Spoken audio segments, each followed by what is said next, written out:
I've been completely addicted to Cyberpunk 2077 recently as I've installed over 200 mods in one big mod collection, and I want to go over my experiences with the game and what I feel like should be the base game right now. And I even found one mod in this collection that I was amazed by. Like, I knew I definitely had to replay Phantom Liberty because of this one specific mod, which I'm going to be going over in a bit. This mod collection offers complete overhauls to the weapons, to the cyberware, to the driving, which I love because it is so much easier now to actually drift around corners, to literally anything that you can think of in this game, it offers an overhaul to. This is exactly what CDPR should have turned the game into with 2.0 in my opinion.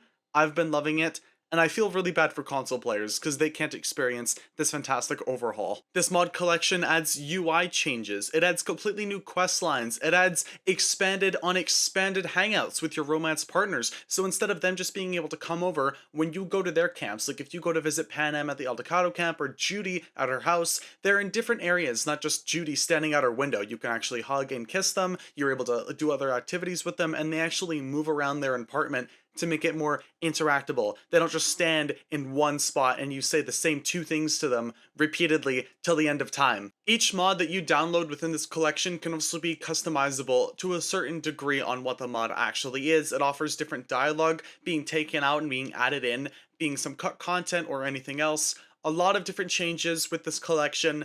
Again, I've been extremely addicted to Cyberpunk 2077 after this. Even just something as simple as the Manus Blade animations. It's been so much smoother, and I immediately realized that when I started attacking my first enemy with the Manus Blades, it feels better. It does, I swear to God. Install these mods and play with the Manus Blades. It feels inherently better over any other Manus Blade mod that I think I've ever used. Just the combat in general feels inherently better, even dashing, something that was extremely annoying to do because they decided to put the crouch and the dash button on the same button, but now even dashing forward doesn't feel garbage. It actually feels good. You're able to dash in all directions extremely quickly and fluidly. It isn't slow, it isn't something that you have to struggle with.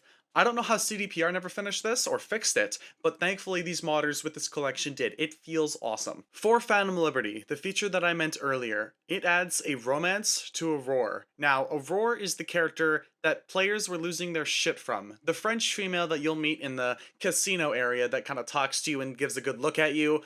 I wanted to romance her when I saw that. I bet a lot of other people did. This mod collection has that feature, and if you want to go find it, the mod collection is in the description. This mod collection also includes immersion mods as well, so when you're actually going to Ripperdocs, you get to sit down. I know, amazing. You see other NPCs doing it, you get to do it. And the best part, you actually get to sit down and eat food at vendors as well, because you see other NPCs doing it. Why is it just a menu? No, you actually get to sit down and eat now. Something that I criticized the entire game for. Look, you have all these cool vendors and bars and areas to buy things from, but it just gives you one of the worst UI menus ever. Now we actually get to sit down and get immersed into the area, look around while V is enjoying some food around other NPCs. It adds to the immersion and something, again, to this day, CDPR has not and probably will not add to Cyberpunk 2077.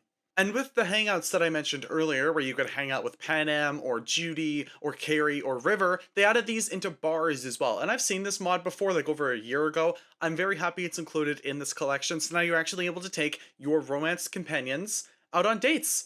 And I love that. And the best part is about this entire mod overhaul is I didn't even actually read the mods, really funny enough, before actually playing it. So I'm just finding all of these features as I'm playing the game. And I was looking at it especially thinking that, look, I sit down in the Ripper dock was one thing that I noticed. And I thought, oh, they added this. No, I didn't even realize that was the mod. I was amazed when I was reading through it. I'm like, oh, okay, all of these great mods that the players, the awesome community has taken the time out of their lives to give to us instead of CDPR just adding the tiniest little bits of things that make the game that much better. I literally just read this before recording this part of the video.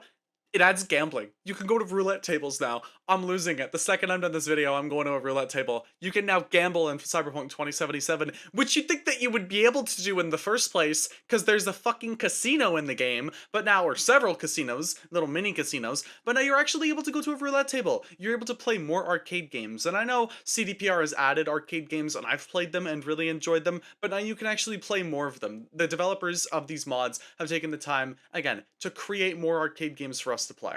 This mod overhaul even changes the amount of netrunners that are in the game, and trust me, this is a good gameplay change. It actually increases the difficulty, and this entire mod overhaul increases the difficulty overall. I feel like I need to make that apparent. The game can definitely be harder. It offers you two choices of a basic kind of vanilla experience and then something that's a lot more difficult with a limited UI. I chose that because, again, I wanted a completely overhauled experience. Something that I really enjoyed was the netrunners and the amount that they use.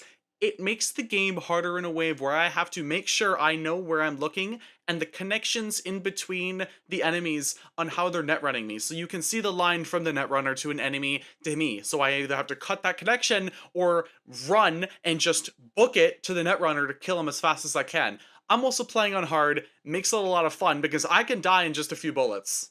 Again, the entire collection of these mods I'm leaving a link to in the description down below. This mod collection fundamentally changes the game, and I promise you it does. It has changed every little aspect of the game that I've played, from the driving to even, I don't know if there's any graphics updates in these mods, but the game looks better in some way. Like, I don't know, the rain sometimes looks extremely shiny on the ground. I can't tell if that's the mods or maybe I just updated the graphical settings. These mods have completely changed the game. This is what we honestly should have gotten day one of Cyberpunk 2077. This is the experience we should have all been playing, because this is fantastic. Every little piece of this, right now, that I'm playing, is fantastic. I highly recommend, if you are installing mods for Cyberpunk 2077 on Nexus, or you have the Vortex mod manager, create a whole new profile and just play with these mods alone. You don't need anything crazy. These are the mods you need to play if you want an immersive, brand new Cyberpunk 2077 playthrough for 2025. It is so much fun. But if you guys did enjoy this video, consider leaving a like, sharing, commenting, and subscribing if you so choose to. Thank you all for watching this video, and if you want to see more content like this one, again, consider subscribing. Thank you for watching, and I'll see you guys in the next video.